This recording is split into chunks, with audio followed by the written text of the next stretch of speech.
Alors, moi-même, je ne vais pas présenter une conférence.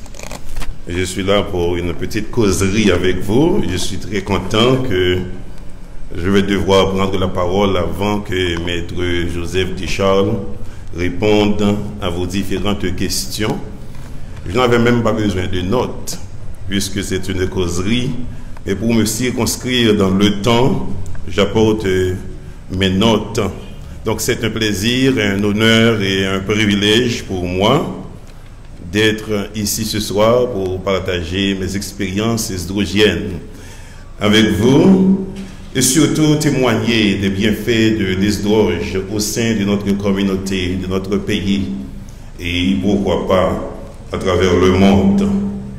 Notre Dieu, je veux saluer, remercier publiquement le doyen, le docteur Jomanas Eustache, cet artisan de paix, je dirais ce bâtisseur d'hommes et de femmes en vue de l'instauration d'un état de droit en Haïti, même si nous sommes encore très loin de cet état de droit.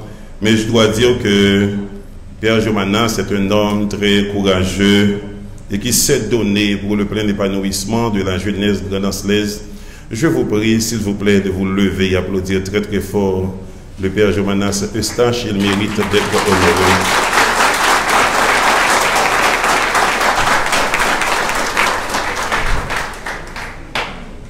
Je salue également le bâtonnier de l'ordre des avocats de Jérémie, Maître Joseph Descharles, qui vient de prendre la parole. Et mes salutations vont également au corps professoral de l'ESDROGE, au personnel administratif et à vous autres et qui êtes ici, et qui vous autres qui forment ce que j'appelle la grande famille esdrogienne. Je vous redis bonsoir. En effet, je dois dire que ce 25e participe d'une retrouvaille devant nous permettre de réfléchir sur ce que je dois dire, sur nos objectifs fixés et aussi d'inventorier où nous en sommes aujourd'hui afin de nous recadrer et refixer s'il y a lieu d'autres objectifs, sinon les mêmes, ou que 25 ans plus tard, à l'occasion de notre anniversaire d'or, d'ailleurs nous serons tous vieux si nous vivons encore, et que nous puissions nous enorgueillir d'avoir accompli notre tâche et partir avec conscience, la conscience tranquille, laissant derrière des hommes et des femmes travaillant ou tenant le flambeau de cet état de droit longtemps espéré en Haïti. Pour mémoire, nous ne pouvons parler de l'ESDROGE sans ne pas jeter un regard rétrospectif sur les premières années de sa fondation, qui remonte déjà depuis 1995.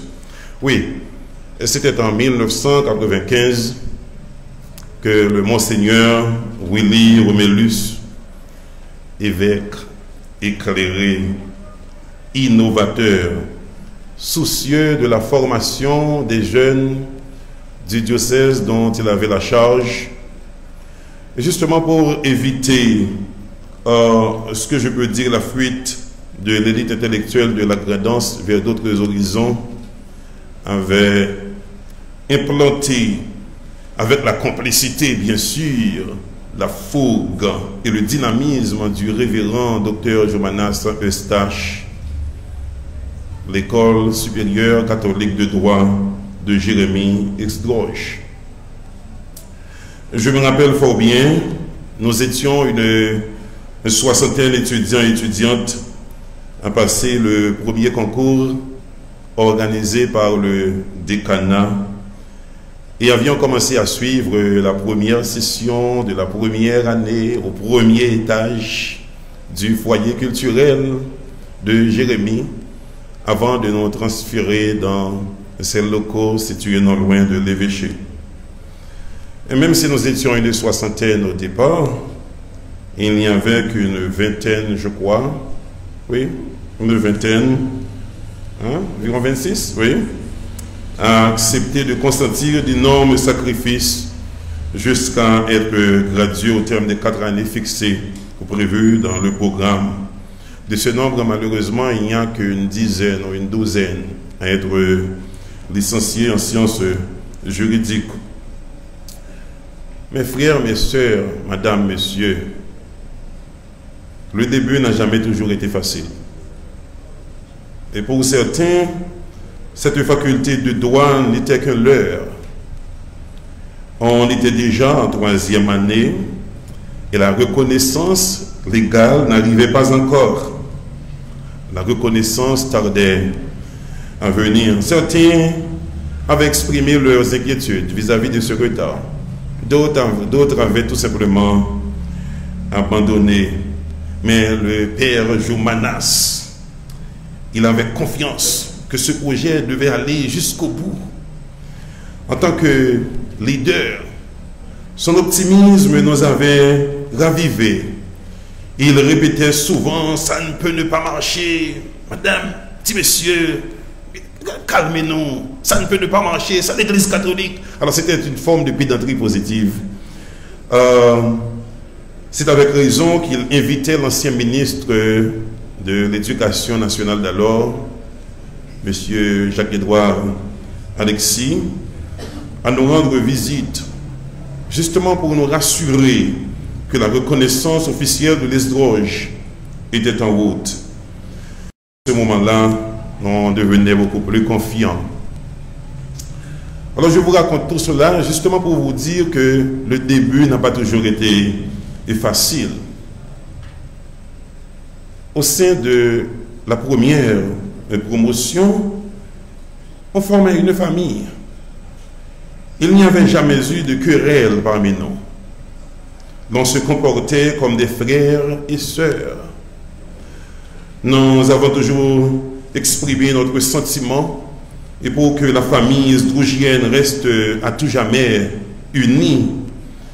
Mais nous sommes parfois un peu désolés que cette convivialité n'a pas résisté à l'usure du temps. Cependant, la raison incombe à la première promotion, à ma promotion, qui n'a pas pris l'initiative d'implanter et de faire perpétuer l'association des alumni, l'association des anciens gradués de l'Esdroge.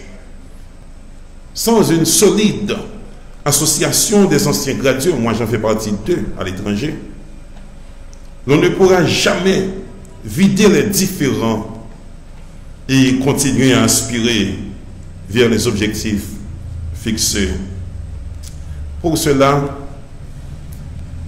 j'en profite pour lancer un appel solennel aux anciens gradués de l'Esdroge d'une manière générale, à ceux et à celles de la première promotion en particulier, à nous regrouper pour donner vie à l'alumni de notre institution. Oui, l'Esdroge est notre institution. L'Esdroge n'est plus l'affaire de Père Joumanas. Ce n'est plus l'affaire de l'Église catholique. Mais l'Esdroge, c'est notre patrimoine à nous tous. Nous devons conjuguer nos efforts pour faire vivre l'Esdroge. C'est ici à l'Esdroge que moi-même qui vous parle, que j'ai décroché ma première licence universitaire avant de poursuivre d'autres études ailleurs. Et je crois que c'est aussi vrai pour beaucoup parmi nous.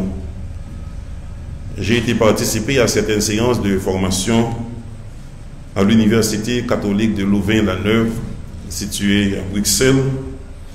Là, j'ai découvert et compris l'incommensurable richesse de la formation dispensée ici à Jérémie, à la fac catholique de droit. Parfois, vous possédez quelque chose et vous ne comprenez pas l'importance de cette chose jusqu'à ce que vous vous déplacez et pour vous confronter, vous rencontrez d'autres amis, d'autres formateurs, pour vous rendre compte que là où vous étiez, il y avait eu quelque chose de sérieux. Je vous dis sincèrement, la formation dispensée ici à l'Esdroge, c'est une formation de qualité.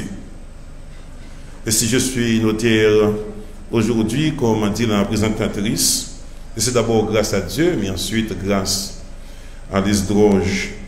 Et car c'est au terme de mes études ici, il y avait eu un concours organisé par le parquet de Jérémie en vue de recruter de jeunes notaires. J'allais y participer, duquel concours j'étais sorti lauréat. Mais j'étais et je suis encore le produit de l'Esdroge.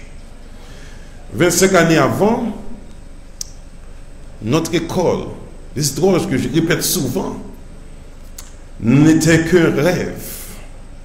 Mais 25 ans après, les fruits sont énormes.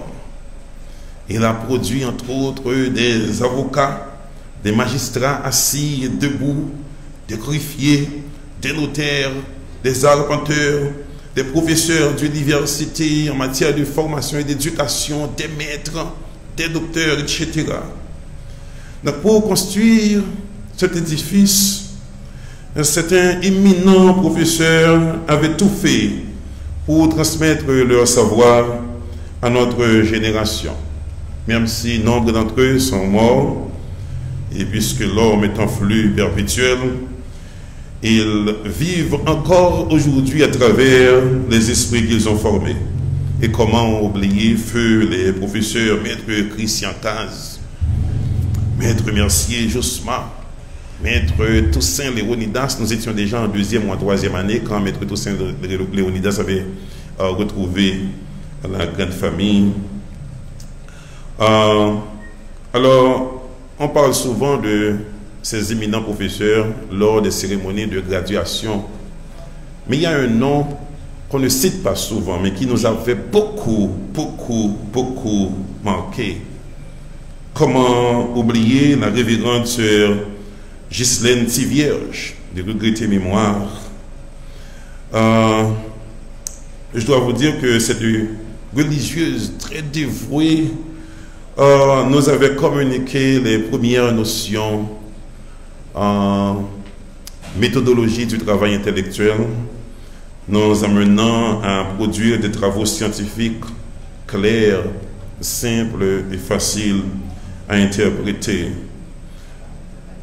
Madame, Monsieur, les noms de ces professeurs doivent rester gravés à tout jamais sur le tableau de notre souvenir esdrogien. Pour terminer, je veux faire un appel à l'unité. Oui, à l'unité. Unissons-nous, esdrogiens, esdrogiennes. Formons une chaîne de solidarité et d'amour pour servir notre département, notre pays et le monde tout entier. Nous devons servir de manière désintéressée en nous investissant dans des campagnes de formation civique et citoyenne axées sur notre modèle de vie pour que 10 ans plus tard ou 25 ans plus tard, nous puissions déclarer certainement nous avons accompli notre tâche comme cela se doit. À vous qui êtes dans la salle et qui aspirez à rejoindre cette grande famille, je vous jure que vous n'aurez pas à le regretter. L'Esdroge est et demeurera la référence en matière de formation juridique en Haïti. À tous et à moi-même qui vous parle, je dis un bon 25e. Soyez bénis, que Dieu vous bénisse tous et que Dieu bénisse l'Esdroge. Merci.